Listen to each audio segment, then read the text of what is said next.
Well, good morning. So we got home yesterday afternoon and went to start the old Ford, and the old Ford wouldn't start. So first thing I thought was the module on the side of the distributor down there. Thought maybe it wasn't getting spark. It's a common thing. And nope, it was getting spark. So meanwhile, I killed the battery. So the battery's on charge. Left it on charge overnight. So this morning what we're going to do first is we are going to check fuel pressure and see if we have fuel pressure. So we got our little tester out. It's just a Harbor Freight tester. Works good. So we got to just put this together real quick. These gnats are ridiculous. It rained last night and these gnats are just relentless. Been a bad year for bugs, I guess, because it's been so hot everywhere. Get off of me.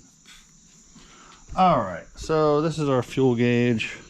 What we're going to do is go cycle the key and see if we have any fuel pressure. Let me see where I can set you here. Maybe right there. So over here in the back here is the Schrader valve. It's like a just like a tire. It has a valve in there that holds the fuel pressure back. It's the fuel rail. A little bit hard to get to, but not horrible.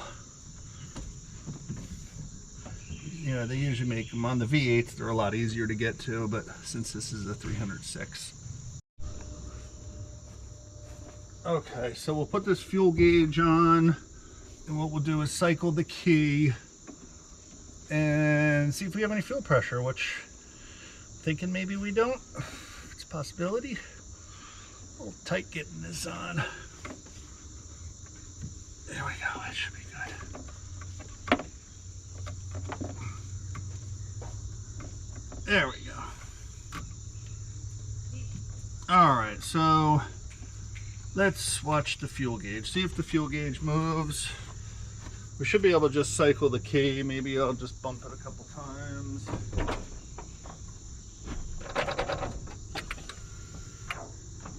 That sounded like, look it. So we got fuel pressure. Oh, and it's bleeding off because I got a little leak. But at least we know we got fuel pressure.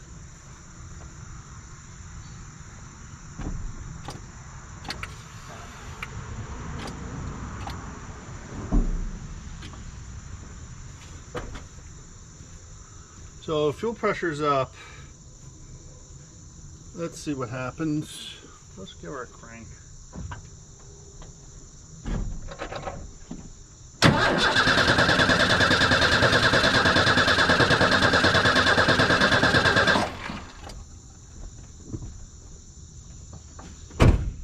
So that's not good. We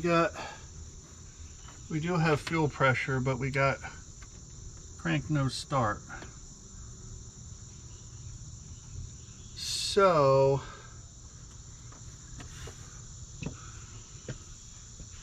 big question is it the ECM?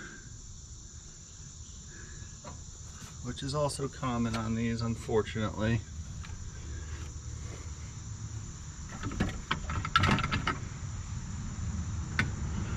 So the ECM plugs in right down there, and they tend to get wet over years and get moisture in them, and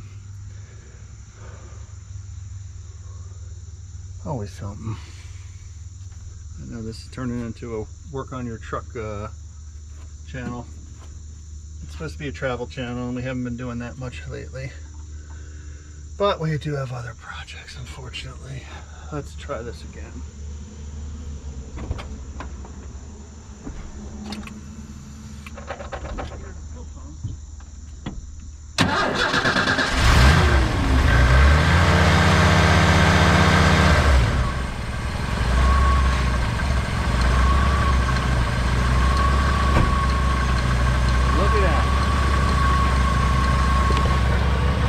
There's our fuel pressure, 45. As you can see, it is dripping, so it's supposed to be between 40 and 50. So that's good. That's a good sign. Why it did that, I have no idea. So we're just going to keep an eye on it, keep an eye on this relay, and we'll keep you updated.